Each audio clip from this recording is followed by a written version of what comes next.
Well, welcome back, everybody, for our afternoon session. It's good to see most people returned. That's great. I'm the chair of this session, and at this point, it's certainly those of you who've been here this morning, we know that our first speaker of this session needs no introduction since we've seen his face many times. I asked Mike the other day just to explain to me exactly what he does, because he seems to have a finger in every single aspect of this project. It's amazing. And he did make a pretty good attempt to explain it to me, but I suspect we're going to hear a little bit more about that right now. So, Mike, let me turn it over to you. Thank you, Ralph.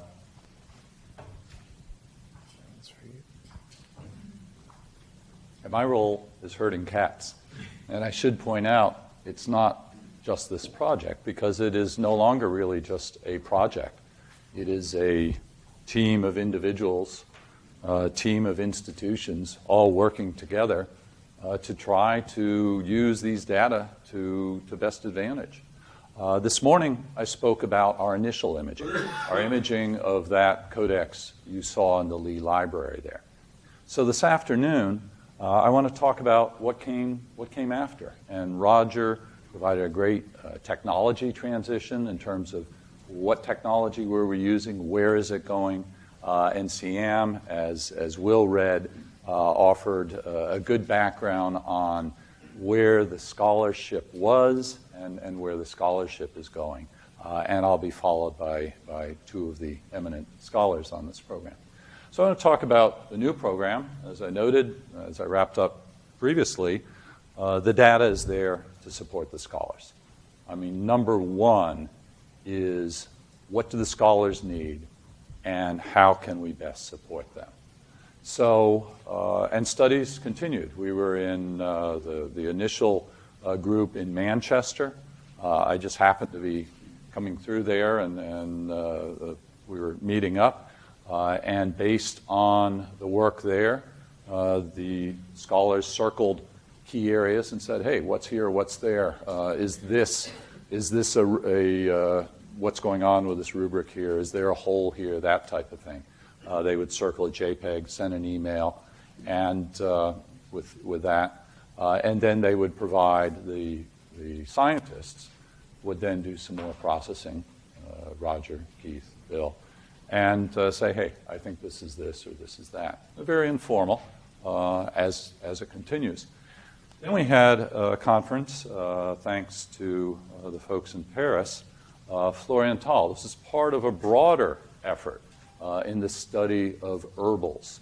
And we were particularly pleased that here it was not we, meaning those of us who had done worked on the imaging, the owner himself, that here this is part of a broader effort to add more information about herbals, and the Syriac Galen palimpsest contributed to that.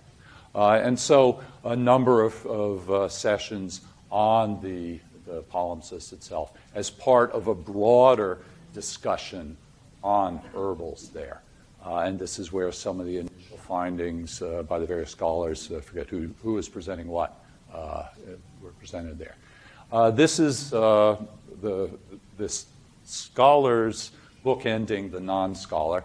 You will Robert and Peter will speak, but Gregory Kessel, who is one of the scholars who really led the search for the missing leaves, couldn't join us today. He had a family event, and so he was with us at the workshop yesterday, and he flew back last night.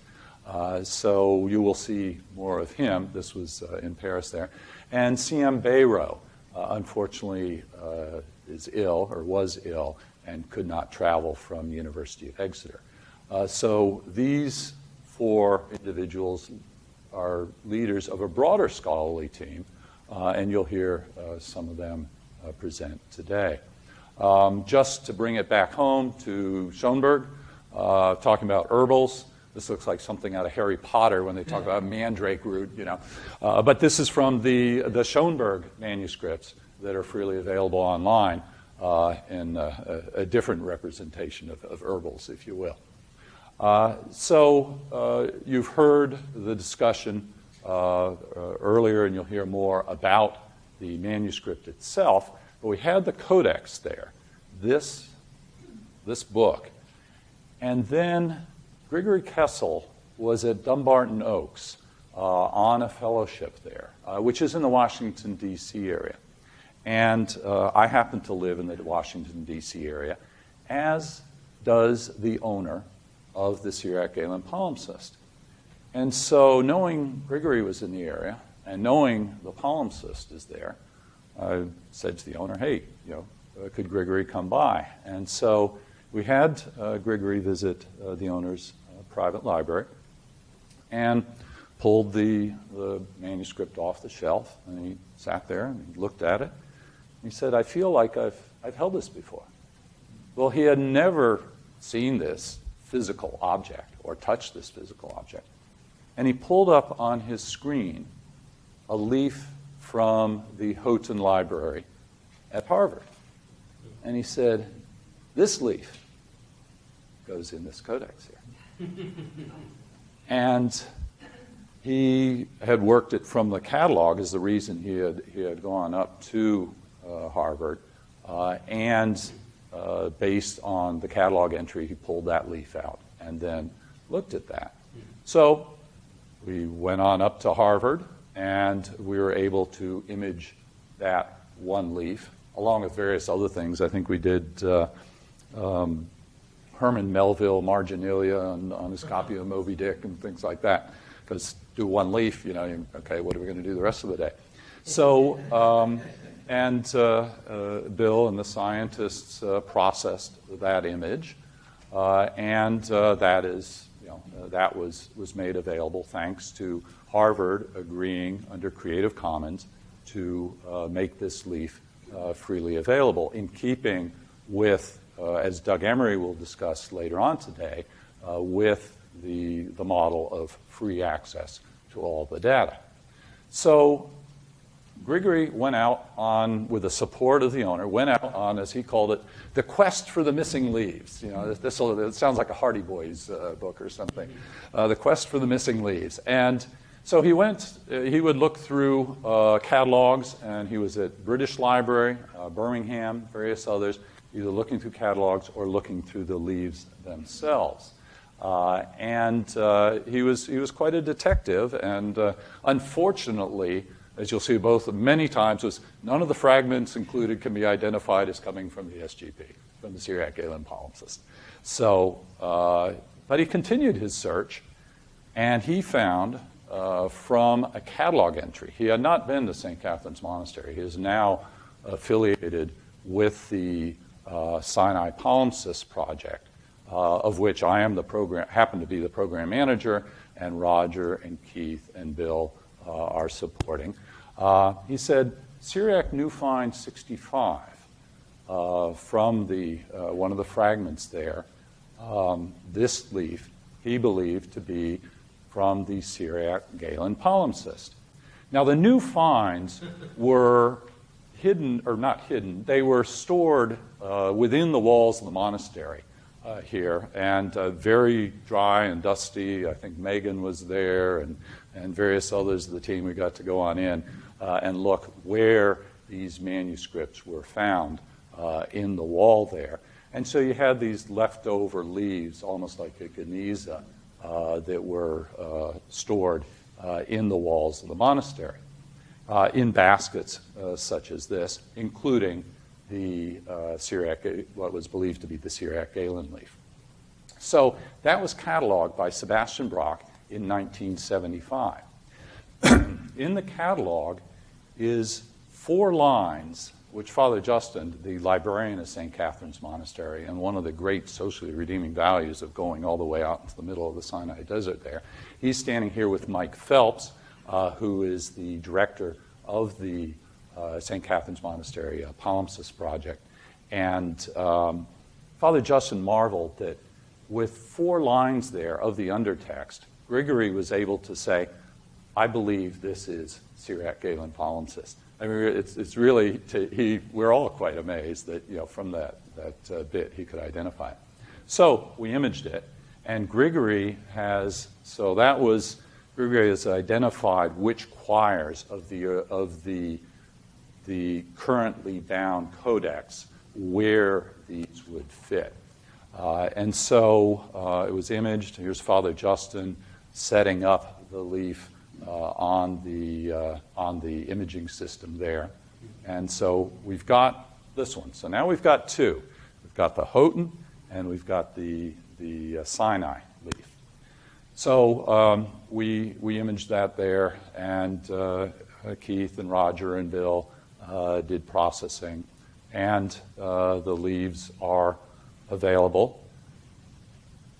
And whatever pseudo color you want, that was the original. So you can see, in case I hadn't pointed out, this is the undertext in 2 columns running here, as we said this morning. This is the overtext, and you can manipulate that in various ways, as Roger discussed. So there's that one. So then, Grigori found at the Vatican Library, at the Biblioteca Apostolica Vaticana, that there were 3 leaves there, 1 bifolio, it wasn't really a bifolio, and 1 other leaf. So Bill Christiansberry and I were en route, may have been from the Sinai, and the poor, this is Angela, what is her last name? Nunez, yeah. And the poor conservator there, we descend upon her in May. We said, hey, we're just here to check. We're all going to be coming down and imaging in July. She knew nothing about it. It had been coordinated at this level of the Vatican bureaucracy, but hadn't gotten down to this level. The poor woman, it was like, what? You're doing what? So anyway, the imaging team was actually going to be there to image leaves of the Menander palimpsest at the Vatican.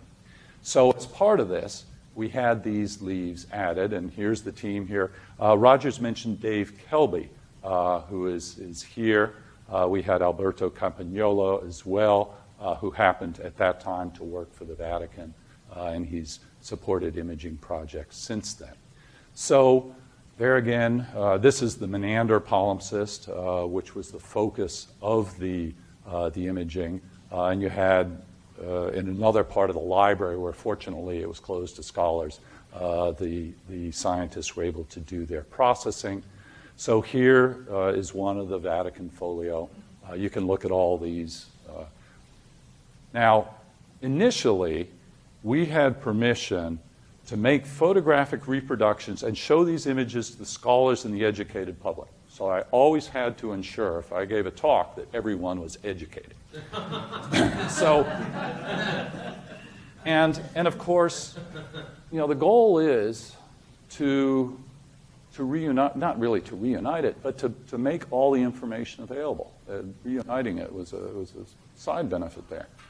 So Will and Robert and Siam and various others worked with the Vatican Library, and as Will noted this morning, we now have permission from yet another of the great bureaucracies. We have permission from the Greek Orthodox Church.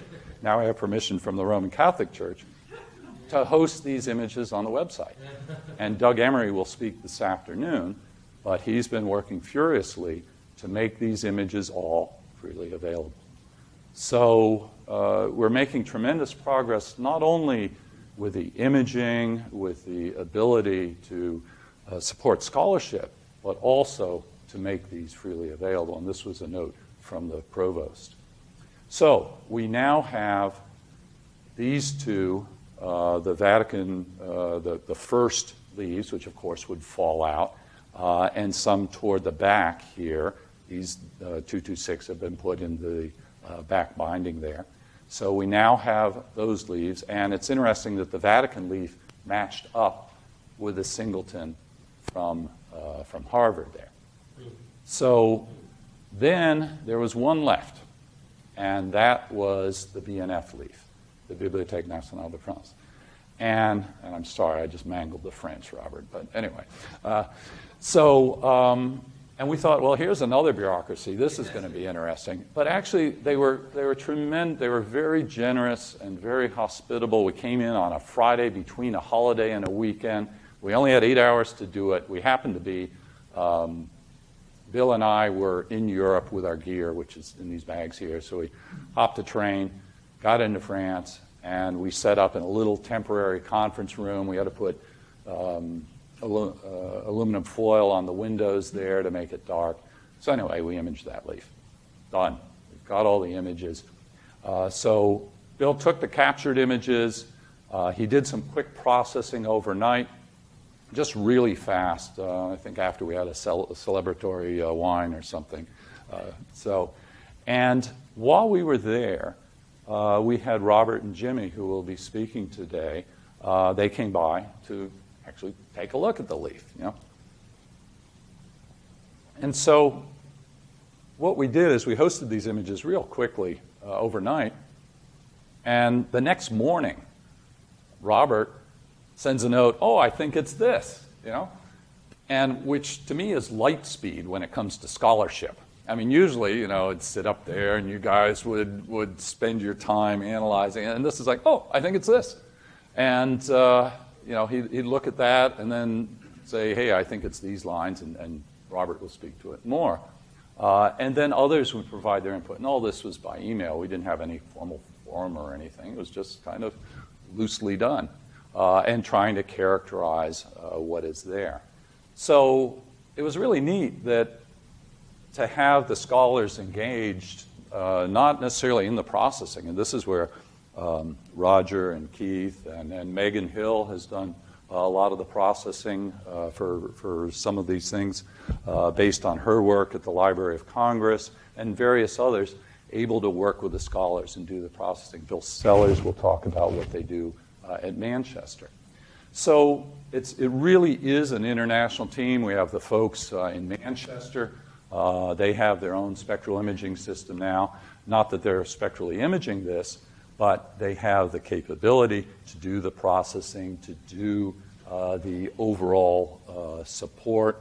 We all met up. I kind of liked the other member of the team here, but we all met up in Manchester. But as Rufus Pollock noted, you know, we don't know what's going to happen with these data. And we just put it out there, and it's for the scholars, it's for whomever to decide what they're going to do with it. So now we have all the images under Creative Commons. I just tweeted this list where now it shows, I should have updated it today. So if you go in, you will find, and Doug will discuss this further, you will find all of the captured images and all of the extant processed images, or many of them, I should say. You can start using Research Contrib. Now there's metadata. This is the XML from the St. Catherine's Monastery palimpsest. And it's complicated with the metadata there. This is the object itself, and then this is the undertext.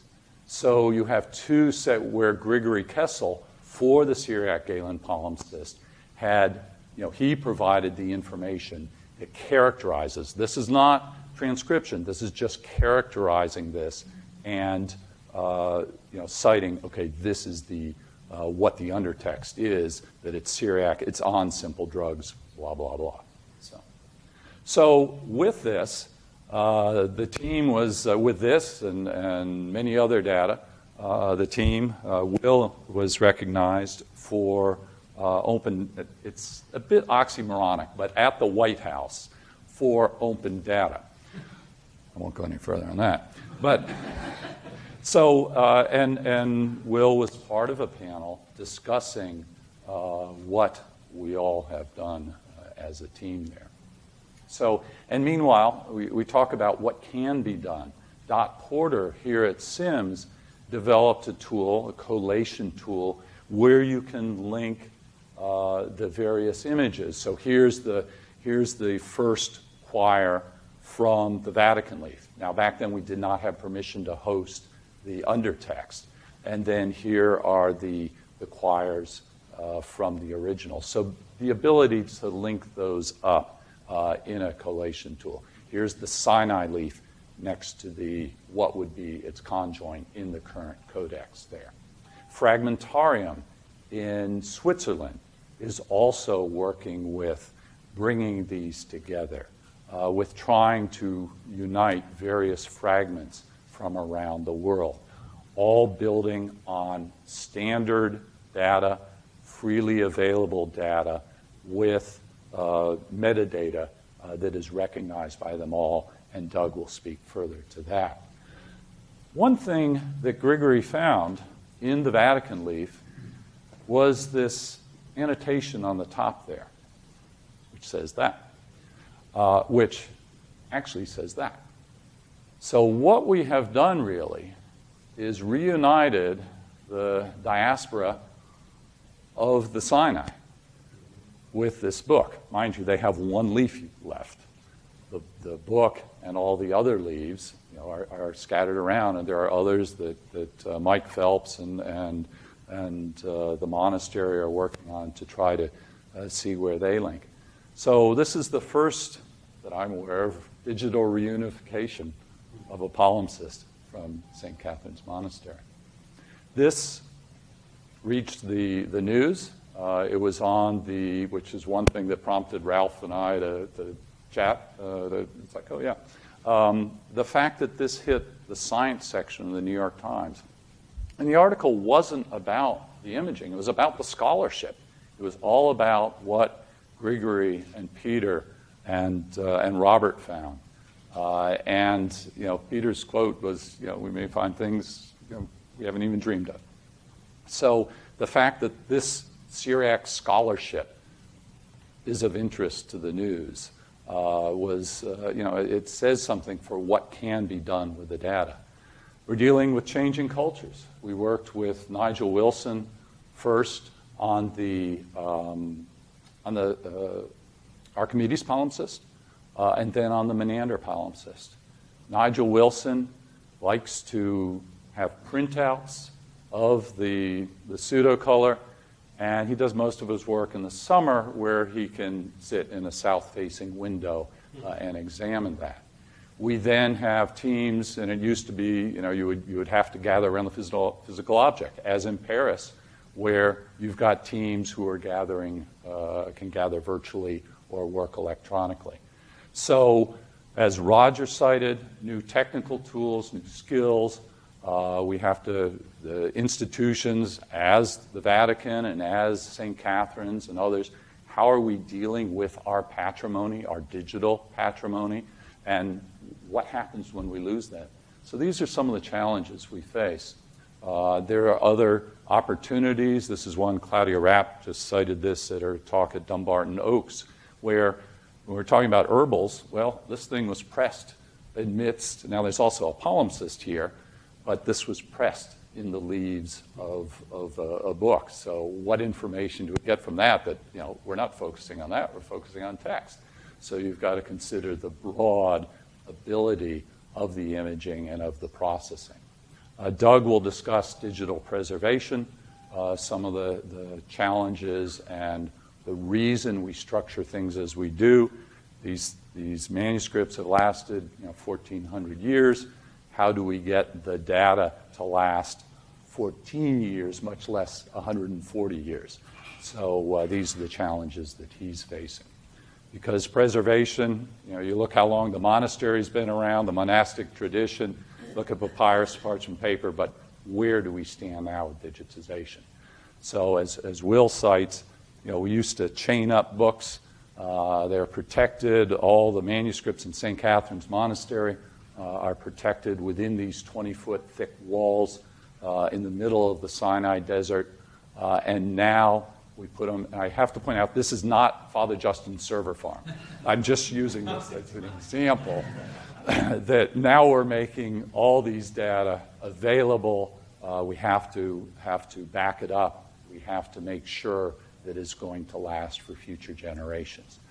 As I said, this is very much a team effort.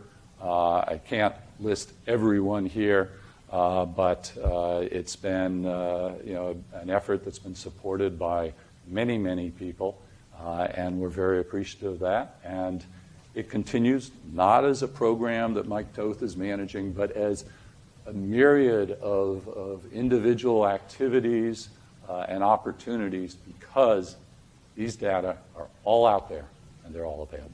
So thank you very much.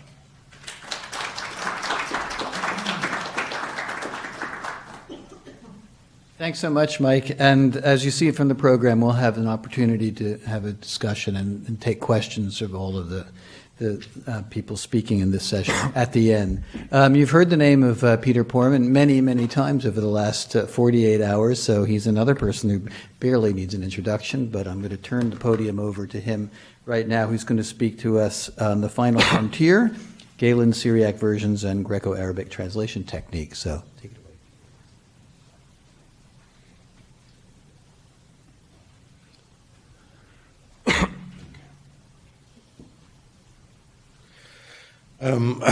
Thanks, Roy, for this kind introduction, and I apologize in advance for my voice, which I lost kind of somewhere between New Haven and Philadelphia, although it has come back a little bit. But I also want to take this opportunity to thank Will Knoll and the staff here at the Kislak Center for this wonderful event, both yesterday and today. So a very warm thank you. Now, I'm going to talk today about one aspect of the study of this Syriac Galen palimpsest that hasn't really been mentioned much in the past presentation, a little bit in Siam Byra's presentation, and this is the role that Syriac played in the transmission of knowledge.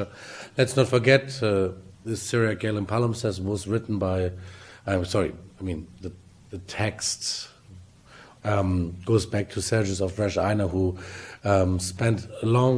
spent many years in Alexandria and was exposed to the Alexandrian medical tradition and translated many Galenic works whilst being there, among them Galen's on simple drugs, this text about which we heard so much today. Now, these Syriac translations played a role later on in the transmission of knowledge from Greek into Arabic in the 9th century. So Sergius dies in 536, and basically 300 years later, there's like this great translation movement. And what I'm going to focus on in this short presentation is the role that Syriac played and some of the questions that we can ask, and also some of the tools that we should use in order to study the role of Syriac in the transmission of knowledge.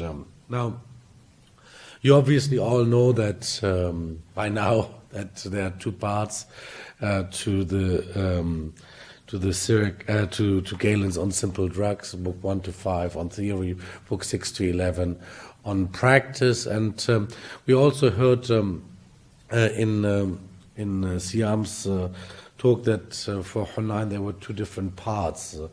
There was a first part, book 1 to 5, and the second part, book 6 to 11. Now, Sergius of Reshaina, however, was by no means the only person who translated this work. There were into Syriac there were others, and notably Hunayn ibn Ishaq, so this translator of the 9th century, who gives us an account in his Risala. Now, we have, so to speak, through a curious quirk of fate, we have some fragments of both the 9th century translation and the 6th century translation. So Sergius' translation obviously is preserved in the British Library manuscript 14661 and in the Syriac Galen palimpsest. But we also have and only book 6 to 8 in the British Library manuscript, and we don't know yet how much in the palimpsest, and this is what we want to find out. Through a curious quirk of fate, Hunayn's translation is also partially preserved in a book which he wrote on foodstuffs, in which he quotes sometimes from Galen's text, and the assumption is that he basically quotes his own version, and I'm going to give you an example of this in a moment. But we also have two Arabic versions of this text, which illustrate different periods of the Graeco-Arabic translation movement. And this is also, again, through curious quirk of fate.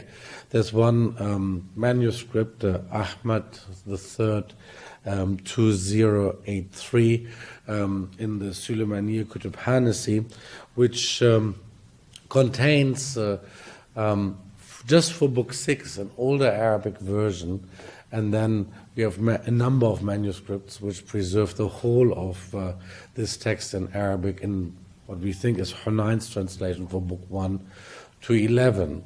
So, because of this, we are in the very rare position to be able to compare, on the one hand, an older Syriac version by Sergius of Reshaina for Book 6 with the newer Hunayn version, as it is extant in these quotations in this book on foodstuffs, and two Arabic versions, an older Arabic version, which probably goes back to the late or the second half, let's say, of the 8th century, and possibly was produced by one Al-Bitriq, about whom we know next to nothing, and this newer version produced in Hunayn ibn Ishaq's workshop.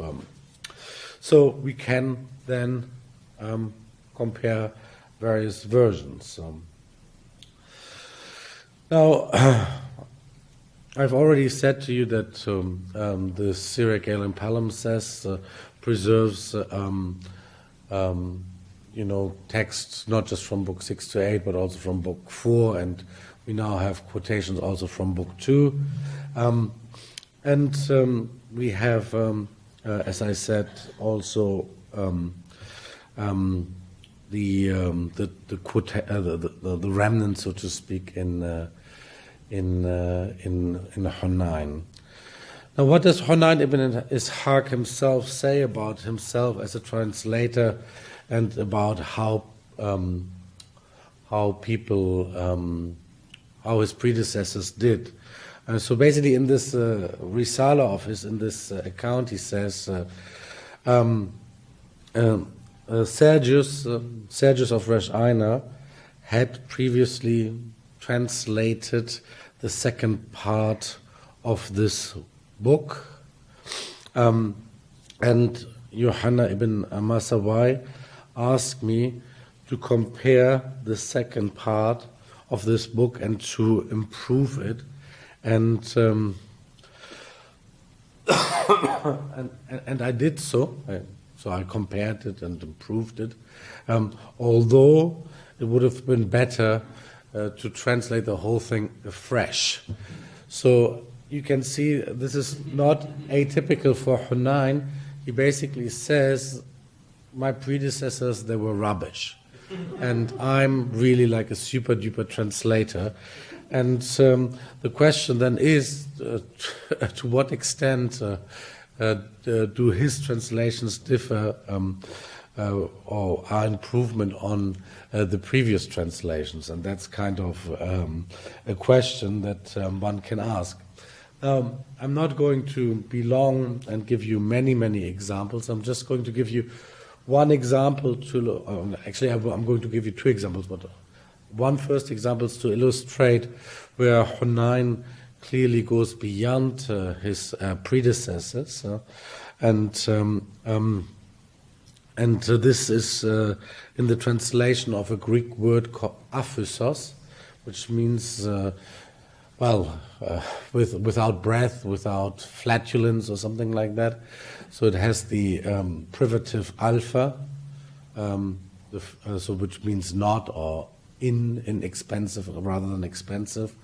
And then it comes from this word physa, which basically means breath or breathing or flatulence or whatever. So some sort of air coming out of various orifices. Now the question is now to know what exactly that means. And we have, so this example is taken from the article which Robert Hawley, Siam Byro, Gregory Kessel and I wrote in the Journal of Semitic Studies. I think it came out in 2013, if memory serves, or maybe 14. Well, I think 13, huh? And so in the wake of that, as a follow-up, kind of as an outcome from that Manchester workshop in 2012.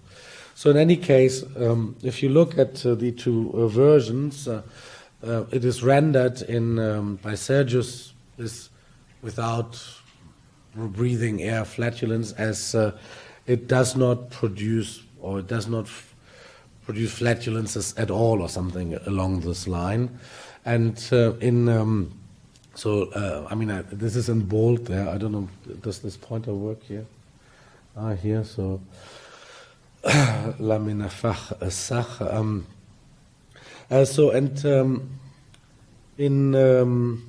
And there's like some problem with the Syriac, but I mean it doesn't matter. So what is important is that it's translated slightly differently here. It removes flatulence.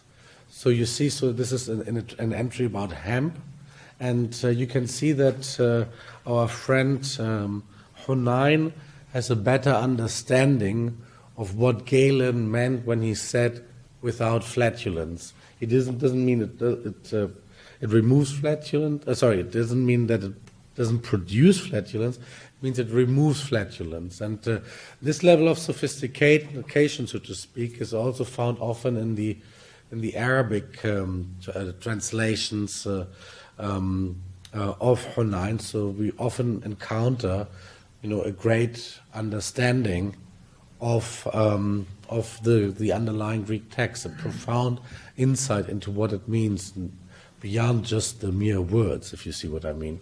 And so in that sense, you could say that there's a progress. But another thing that we noticed when comparing a few passages in that 2013 article is that there are whole sentences which Hunayn just lifted from Sergius. So on the one hand, it is fair to say that Hunayn sometimes makes progress. On the other hand, it is also clear that he is far more indebted to Sergius than one would expect from reading his translation, where he says, although it would have been better to translate it afresh. Now, I just want to give you a flavor for these two different Arabic versions and just highlight one feature that you can find, which is also reflected in the Syriac. So this is something which I've done in an article published in 2012, which I wrote in 2010, so long before I actually came in contact with this stuff, with the Syriac palimpsest. Here we have, here you see basically the Greek text, the Sergius version, which I've edited only on the basis of the British Library manuscript. Then Betrick's version, which is again Ahmad 32083. And then Hunayn's version, also edited here just according to one manuscript, if memory serves. So one thing, Manfred Ullmann, my esteemed teacher Manfred Ullmann, had studied this in a dictionary, the differences between these two Arabic versions. One thing he noted is that in Al-Betrick's version, very often what happens is that for drug names, so this is on ammoniac, and then in the Arabic version it starts with fi amunakun, so ammoniac is transliterated, and this is called in Arabic ushaq, and then he gives an Arabic equivalent. So this is the older version, whereas in the newer, in Hunayn's translation, we only find the word ushaq, so the Arabic word for ammoniac. And again, this is something which we also find in Sergius's version here on ammoniac. And there are like a few a few cases where I mean, obviously I have like a few examples here where it appeared to me that some of the translation technique of Sergius, so for instance using coordination rather than subordination, using and rather than building complicated sentences, a certain tendency to be paraphrastic rather than exact. Some of these features that we find in Betrich's version mirror the translation features in Sergius's version. And this is obviously, would be very nice if we could enlarge this study of these translation techniques and, not just take a few examples as I have done or as we have done collectively when we wrote that article in 2012, which came out in 2013, but to have a more systematic way of studying, so to speak, the translation technique and also the role that Syriac played in this translation movement, because Hunayn and his colleagues were all Syriac-speaking Christians. They are often translated into Syriac first and then into Arabic, and most of these Syriac translations are lost, but not on simple drugs. So this is by far the most important extant translation by Sergius. So a great opportunity to study this. So then the question is, how should one study this, or what techniques should one deploy? And I'm now going to give you just a few insights into what has happened in Graeco-Arabic studies in the past. So there are basically two major efforts to come to terms with translations from Greek into Arabic. One by is a project by Andres and Gutas, the Greek-Arabic lexicon, and another is a dictionary by my esteemed teacher, Manfred Ullmann. So let's look at the first. Andres and Gutas basically have produced 12 fascicles of this of their dictionary from Greek into Greco-Arabic dictionary. They base it largely on existing glossaries published with editions of Arabic translations of Greek texts, and over the course of, let's say, 20 or actually more like 30 years, the project probably started in the mid-80s, so we are now 30 years later. So in the course of this project over 30 years, they've published 2 fascicles. So if you calculate this, then we could say that it's 15 years per letter. There may be like something like 25 letters left. So you get roughly, I don't know, like maybe to the late 23rd, 2,300 and somewhere for this project to finish. I mean, of course, it will never finish. But I think, this is a heroic effort and incredibly useful for certain aspects. So there are some articles, like Ither, for instance, on if, which are very interesting. But let's face it, it's never going to be finished. But even where it is extant, because the material basis is so thin that it's often also not so useful. Now, they recognize that they're not going to live forever or finish this project, and they have decided to apply for a grant, and they were given a grant in which these index cards, which they have produced, have been digitized and are searchable. So there are like some 80,000 index cards, which basically, again, extract information from existing glossaries and then give you, like a little bit of information. Like, so for instance, here, thought and phenomenon, like kind of moving quickly or something like that. This is from Aristotle's physics, and then it's given, like in Greek and in transliterated Arabic. But that's also not so useful. I mean, if you look at the range of words and the amount of information that is given, it's by no means complete. How could it be? Because once again, it's only based on published existing glossaries. So it's like a super glossary of glossaries or something like that. Now, the other effort was by Manfred Ullmann, who first did this a dictionary in 2002, which is basically a study of Betrick's translation as preserved in Book 6 of that Suleymaniye Kütüphanesi manuscript. It's written by hand. It's complete in the sense that it is the whole alphabet, and it's incredibly learned and much, much more useful than Guter's and Andres's book. And there's also, sorry, I thought I had another slide for this, and there's also a supplement which is at least twice the size than the original dictionary. So Ullmann has really done a wonderful job, but you can see even, it's all handwritten. This is how it's printed. We remain in a paradigm of the 19th century studying basically Greco-Arabic translation technique. And what needs to happen is that we come to a paradigm shift and study these things in a corpus-based way with the tools of bilingual corpus linguistics, computer-aided corpus linguistics. And these things exist, and there have been quite a few movements in the right direction. So, for instance, the Andrew Mellon Foundation provided funding for Mark Schiffsky and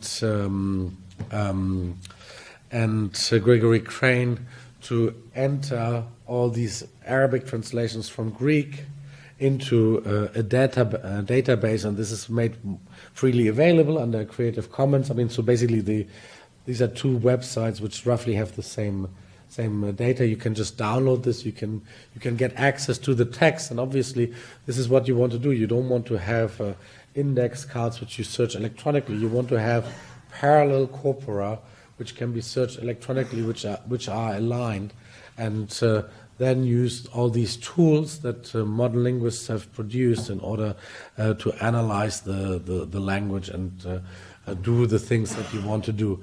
And this is for Arabic, obviously, but something similar, I think, needs to happen for Syriac, for instance, with Book 6 to 8. I'm very keen to have a Greek and a Syriac text aligned as a tool, but I think this is kind of the right direction how to study translation technique and not repeat, so to speak, the methods of the 19th century. We stand on the shoulders of giants, but we should go beyond that. And so, two of my projects, you all know the Syriac Galen palimpsest project, but I have two other projects which are running. Genealogies of Knowledge is a corpus project which is just starting, where we try to do just that and use these, like the insights of modern corpus linguistics to study translation. And another project is on the Arabic commentaries of the aphorisms, and this is about to finish, and we will put all text, everything, again on there with a Creative Commons license in the public domain, so that other people can just share, use the data, do what they want with the data, and this for me is the way forward in order to promote the study of translation techniques or just text more or more generally. Now, and I'm not. And basically, the Syriac Galen palimpsest will help us in assessing the role that Syriac played in the development of translation technique from Greek to Syriac to Arabic, and will play a key role in that endeavor, and will allow us to gain an insight into both Hunayn's school and also Sergius's efforts. Thank you very much indeed.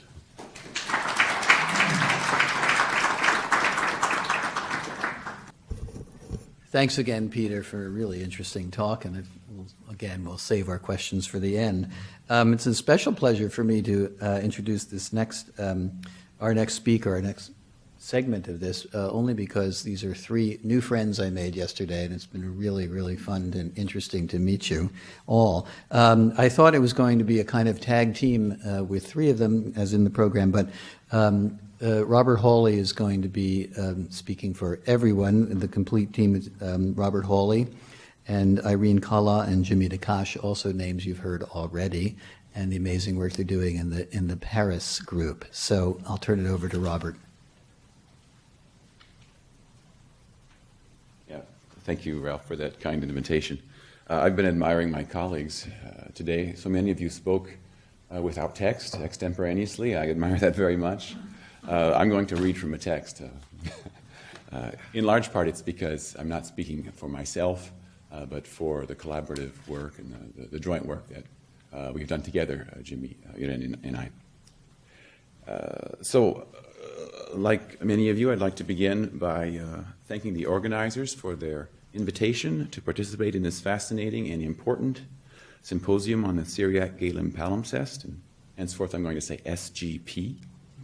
It is indeed a genuine pleasure for us to be here in beautiful Philadelphia, and even though it's not so warm, in this springtime, no less. And incidentally, another point on why I'm speaking, Mike Toth apologized earlier for his pronunciation of French. I just got to be thinking about the French team here. Consists of no French person. So that's another reason I think my colleagues also prefer that I speak in the tongue of in English. So incidentally, Philadelphia is in fact a perfect place for talking about Sergius of Reich Eino, since, as we know from his introduction to Book 6 of Galen's Simples, and Will read Siam's translation of part of that earlier today, Sergius, too, was quite keen on brotherly love, and in this case, the love of learning, rahmatul yurfono, that he shared with his fraternal colleague Theodore, to whom he, in fact, personally dedicated his translation. Our own interest in SGP goes back some time. I checked my email archives, and it goes back to 2009 when Will Knoll posted updates on a blog called Eureka with links to some of the spectral images then being processed by the team that Mike Toth has coordinated over the years.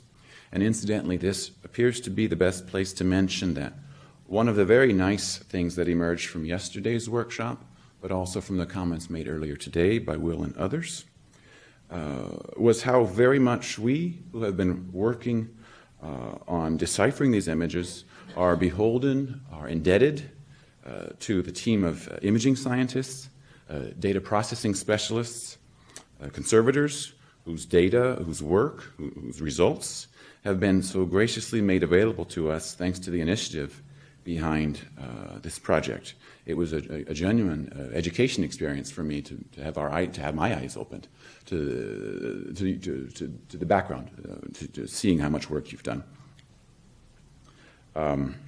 So Roger Easton, Bill Christians-Berry, Keith Knox, Doug Emery, and the conservation team, Abigail Quant, Renee Wolcott, just to mention a few.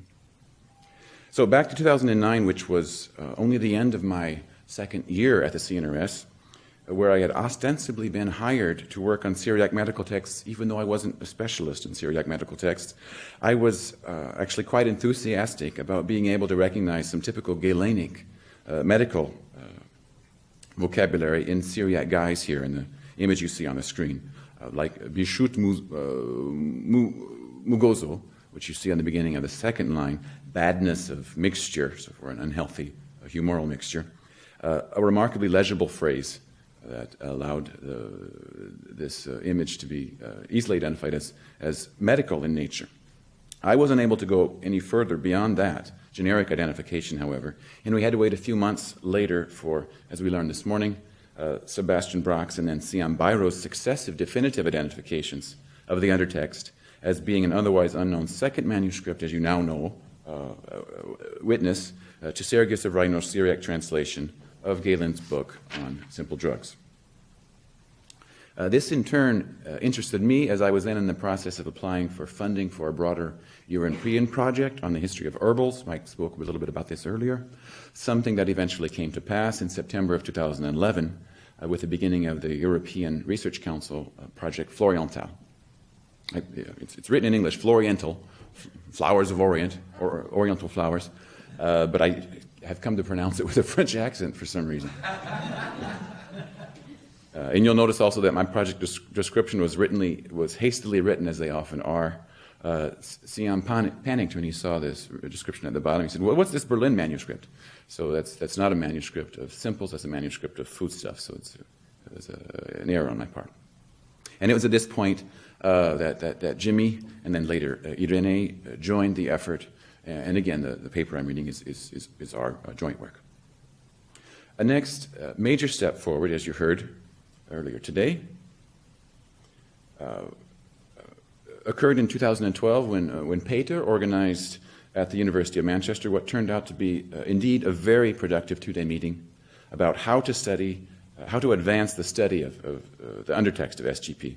And it was there decided that even though we in Paris at the Floriental Project had already been actively pursuing the publication of this British Library manuscript that Peter talked about, even so, the full exploration, the full exploitation of this newly discovered data really required a project of its own, funding of its own, given the significant technical obstacles it presented, especially with regard to processing spectral imaging. So as we heard yesterday and today, it was this background that was the genesis of the Arts and Humanities Research Council project, now funded in the United Kingdom from 2015 to 2020, specifically devoted to the SGP and coordinated by Peter with Bill Sellers and Sian Bayer as co-investigators, and with Naima Afif and Natalia Simonova and Cornelio as postdocs. So, these two projects, Floriental and the HRC project, actually dovetail and complement one another quite nicely. Not only in terms of their different scope and different goals, but also in terms of their different timelines. We in Paris are nearing the end of our project. It was originally supposed to be ending in September of 2016, that is of this year. We have an extension until September of 2017, which seems far away, but in fact is just right around the corner. And so we've begun to publish some of the results of our study of this British Library manuscript that you've heard about. And our hope is that by making these results available, that can significantly help the AHRC team, in particular identify other folios and also narrowly target those folios that merit further research. So the next few months in particular should also see the publication of a joint article with Irene and Jimmy, talking about some of the textual variants that seem to show up in Syriac guise in the British Library manuscript. Peter Singer mentioned those earlier today, the possibility of that sort of thing, and I'll come back to that in a little bit. And another article that presents some of these parallel passages, parallel versions of different passages in Galen's Simples in Sergius's version from the 6th century and in Hunayn's version from the 9th century. The potential of this data for the study of translation technique that Peter just mentioned in his presentation. So after this somewhat lengthy introduction, we'd now like to show you two examples of the textual interest of Sergius's translation, one that shows that how, thanks to Sergius's translation, we may in some cases actually correct the Greek text of Galen's Simples as it's published by Kuhn, and a second type of example that shows how Sergius's translation was to prove fundamental, even centuries later during the Abbasid translation movement centered in Baghdad. We could give other examples, but we thought it best at this point to select two very clear examples, and we'll wait for the others for the appearance of these studies, which should take a few months. So let's begin with a clear example of why and how our Syriac text is actually very important, not only for Syriac studies, but also and even for specialists of Greek medical texts, in that it sometimes allows us to correct the Greek text of Galen's book on drugs. As you may know, we do not have at our disposal a modern critical edition of this Galenic treatise. The Greek text edited by Kuhn, published in the first half of the 19th century, is not completely reliable, as Caroline Petit has shown. In this example, Sergius's Syriac translation, and here you see an image of a folio from the British Library manuscript that we've heard about, a 6th or 7th century manuscript. So in this example, Sergius's Syriac translation actually turns out to be closer to Galen's text than the published Greek editions. The text, as it was transmitted in Greek tradition, in Greek manuscript tradition, and also in Latin translations, appears to have been corrupt in certain places, and we'll attempt to corroborate this suggestion through a comparison of the Syriac version with other late antique medical compilers who, like Sergius, seem to have preserved an echo of the correct readings. So going back to the Greek source, the passage in question is the paragraph devoted to a plant called carpation in Greek. Don't ask me what plant carpation was. We don't know, but don't worry, Sergius didn't know either. He just transliterated the Greek word in Syriac characters. So it's from Galen Simple's Book 7, Chapter 10 on Kappa, plant names beginning with Kappa, paragraph 14. Here on the left is how the text is presented in Kuhn's edition, along with a provisional English translation on the right. I'm going to let you read it yourself for reasons of time. The phrase that interests us most here is where, according to Kuhn's text, Galen says that the best kind of carpation is the Pontic kind, that is, of the Pontus region. We find the same reading. We find the same reading in the Greek editions of the 16th century that preceded Kuhn's edition. So also, for example, in the Aldina edition of Galen's text published in 1525 and in the Basel edition of 1535. We should also note that of the two Greek manuscripts considered by Caroline Petit to be the best codices of this treatise, namely the ones you see on the screen, both conserved in the Vatican, both transmit the reading Ponticon for Pontic. Moving on to the Latin translations of Galen, we also find Ponticum, not only in the medieval Latin translations of Niccolò da Reggio, but also in those published during the Renaissance, such as that of Gerardus Gaudanus, Paris 1530, that of Janus Cornarius, published in 1549, and that of Agostino Gadaldini, published in 1565. In all of these Latin translations, we find echoes of Ponticum for this passage. If, however, we look at the late antique compilers, such as Oribasius, we find in the corresponding paragraph of his medical collections, which vehicles this passage of Galen, the following: the Gongric type of Carpation is better than the Laertic type, so Gongricon for Gongric. And this adjective, Gongricon, is a hapax. It only occurs here. In the critical apparatus of Rader's edition of Oribasius, the editor notes that in one manuscript from Paris of the 16th century, we find the reading Gangricon and not Gongricon with an A. Furthermore, in some manuscripts of another late antique compiler, Eusebius of Amida, who incidentally was a neighbor of Sergius, he comes from just a city just a few hundred kilometers to the north. We find in Book 1, at the end of the section devoted to the letter Kappa, some 3 additional chapters, one of which is our paragraph devoted to Carpation. And there the adjective we're interested in is written Gogurikon, another hapax. In some comparison with other medical treatises that made extensive use of Galen's text as a source for their work, reveals 3 different Greek variants, 2 attested in the Oribasius manuscript tradition, Gongricon and Gangricon, and 1 from the Aesius manuscript tradition, Gogurikon. It's plausible that the textual tradition of Galen in Greek is corrupt then at this point. In such a case, the Syriac translation of Sergius of Rechaino becomes of great interest. Since it's very early, this British Library manuscript has been dated to the 6th or 7th century on paleographic grounds. That's more than 5 centuries earlier than the earliest extant Greek manuscripts of Galen.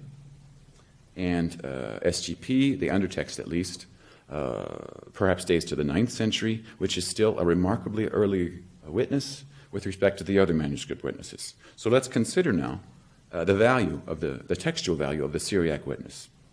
As you see here, this passage is not only preserved in the British Library manuscript, but also in SGP. So in this case, the Syriac translation is very helpful in order to clarify the passage. So Haudein Carapation, it's misspelled. The word Carapation was misspelled by either Sergius or by a copyist. Dohoe bagangro miatar men haudioe balaertia. So that Carpation, which exists in Gangra, a place called Gangra, is better than that which grows in a place called Laertia. So SGP is not quite as clear at this point, but thanks, I'm not sure how many here read Syriac, but thanks to the distinctive silhouette of the letter gomol that conveys the g sound, which actually dips below the line of writing, we can tell that SGP also has, despite the apparent illegibility, Bagongra here in the city Gongra. So according to Sergius's translation, there are two kinds of Carpation. The first and superior kind grows in a place called Gangra, and the second in a place called Laertia. And we clearly have two toponyms. Laertia is a city in Cilicia, in today's southern Turkey. The other toponym must be the fairly well-known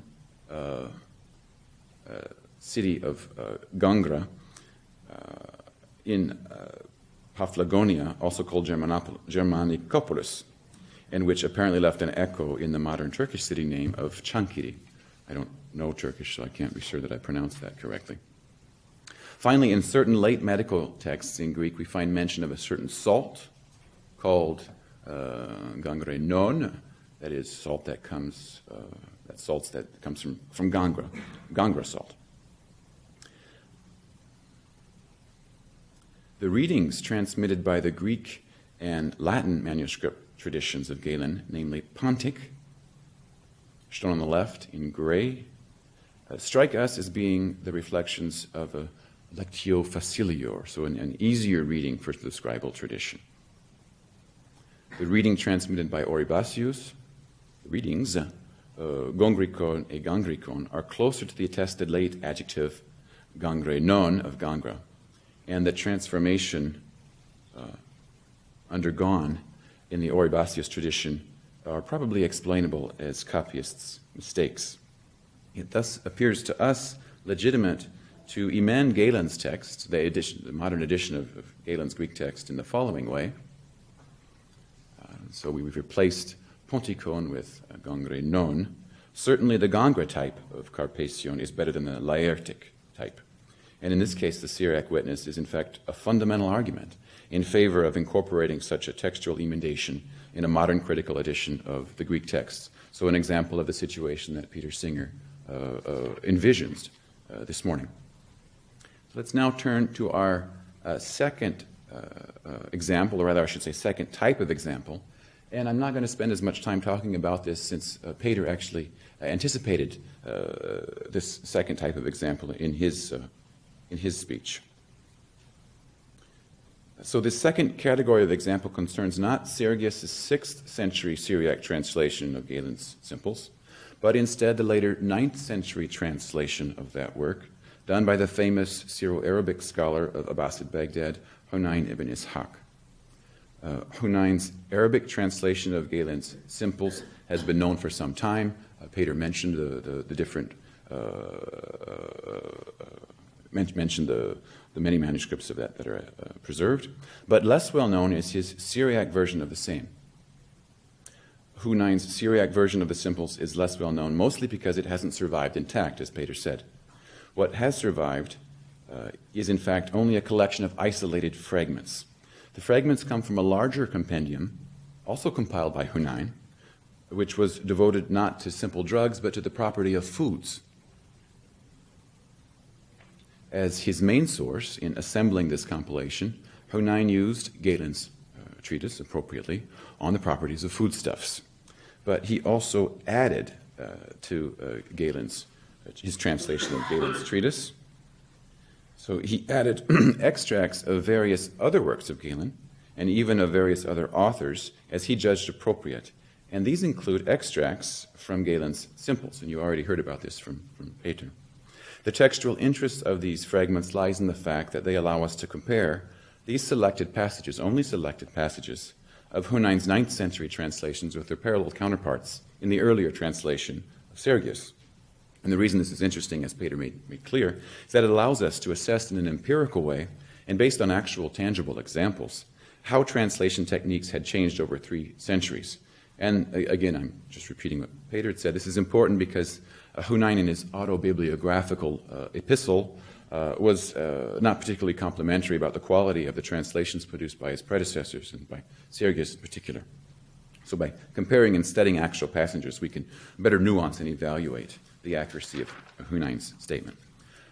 In all, there are some 30 or so fragments of Hunayn's Syriac translation of Galen's Simples preserved in this compilation, of varying length, dispersed throughout his compilation on foodstuffs, and obviously we cannot discuss them all here. Peter mentioned that we've already published a few examples in a number of collaborative articles, including the one in the Journal of Semitic Studies. And Irene, Jimmy, and I are preparing an article which will present the whole corpus of these fragments. So this ideally will allow other scholars, as Peter mentioned, interested in tracking the evolution of translation techniques to take the discussion one step further. At present, however, we'd just like to focus on a single example, since it illustrates well 2 of the 3 important aspects that we'd like to talk about of Hunayn's translation techniques. So the text in black is an extract from Galen's Simples that Hunayn incorporated into his paragraph that was otherwise drawn from Galen's Foodstuffs. In this case, it's an extract from chapter 10, that is Kappa, paragraph 20, devoted to the carob tree and its fruits, carob pods. In Kuhn's edition, our passage comes from volume 12, page 23, lines 12 through 15. So as you can see from reading the passage in bold, in black on the screen, the idea is that fresh carob pods are laxative, but dried carob pods are constipating. And then following this, Galen tries to explain this polar distribution of therapeutic properties on the basis of elemental theory. And ironically enough, and Bill Christians-Berry and I were talking about this a little bit earlier, there's clinical evidence that, and I quote, dried ground carob mesocarpal pulp has been shown to have an anti-diarrheal effect in clinical trials. So that's kind of interesting that sometimes empirical medicine bears out some of these claims vehicled in Galen. So now let us take a look at how Sergius rendered this fairly short passage. And as you probably know, Sergius was apparently the first to translate Galen into Syriac. So this isn't the occasion to dissect and analyze in detail Sergius's translation technique. So in order to save time, I'm just going to go rapidly to a few selected examples. So let's begin with the last part. This is what you have is Hunayn's fragment on the upper field that's circled. So this is the part that means such that their humidity is excreted and it's their earthy substance that remains.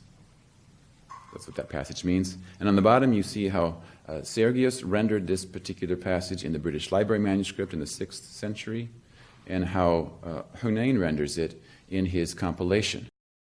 To read Syriac to compare visually that this is an example of what Peter just talked about. It's a copy-paste, and it's a simple copy-paste. It's a copy-paste that's been undoctored. The length of it is such that I think we can exclude the possibility of the 2 translators somehow randomly, like obvious scenario of monkeys typing on typewriters comes to mind, but we don't want that. I think we can exclude the likelihood of these 2 identical translations being due to hazard. Clearly, Hunayn consulted Sergius's translation. He found it acceptable, he approved it, and so he did a copy-paste, so to speak. So this was an example where he didn't feel the need to improve on the translation. We need to have more statistics to be able to offer an assessment of how often this occurs. But from what we've seen so far in provisionally, it looks as though this occurs in less than a third of this corpus of parallel passages. That is, strict, simple copy-paste isn't statistically the most prominent method of Hunayn, but it's a significant one. The second strategy, if the first was called a simple copy-paste, the second strategy we can call an paste. And that is illustrated by the first part of this fragment that Hunayn preserves. So again, on the upper field, you see Hunayn's fragment. And this means when they're moist, they do indeed they loosen the belly to a greater extent. When they're dry, they constipate, they stop up the belly. And you see how Sergius had rendered that very passage on the bottom in the 6th century compared with how Hunayn rendered it in the 9th century. And by comparing the parts in white, you see that there are remnants of this, but in certain places, Hunayn doctored up the Sergius's version, often to make it stylistically more and idiomatically smoother. For example, in the end, Modain de Yabeshin, Makipin. We want to have Dain as a post-positive particle so that you can see why Hunayn moved this word Dain up.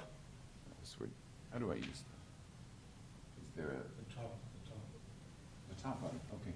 So this word Dain ought to be after the first in the sentence.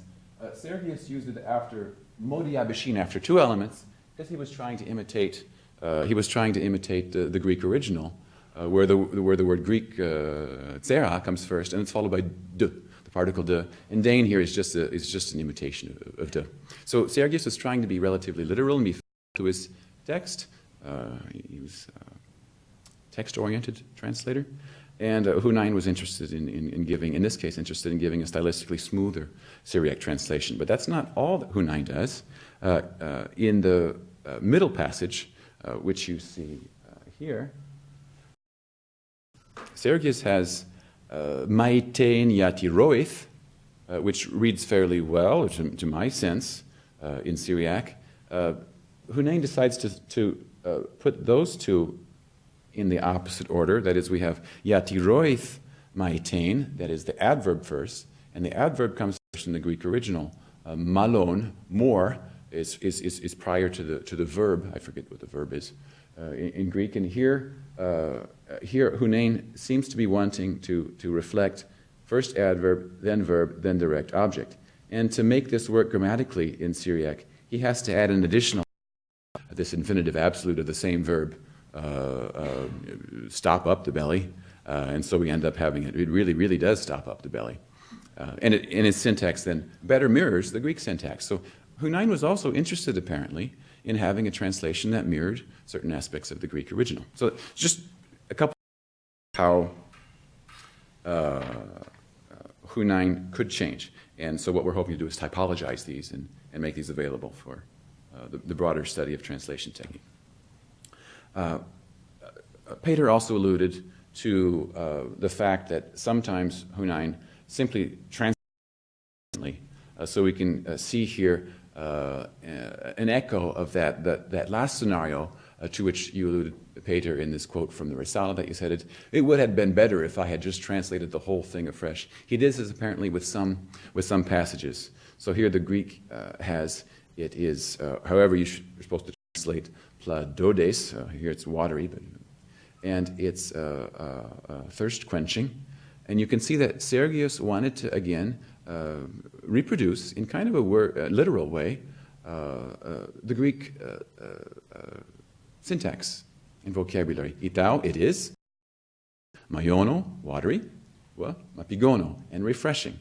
And Hunayn here feels obligated to give the meaning of this passage rather than convey word-for-word translation. He simply says, rumonuto maulet, it generates fluid, and it quenches thirst. So here he's just giving the basic sense. So he's not sticking with Sergius' translation, the third type of translational strategy. So I'm taking up a lot of time, so I'll simply, let me just sum up by returning to a previous slide. In terms of textual interest and in the collaborative spirit of this symposium, let me just reiterate the three recent contributions of Florian Tell as we come to the end of the project that hopefully will feed into other research projects such as the AHRC, but others, regarding the textual interest of these two Syriac versions of Galen's simples. Thank you.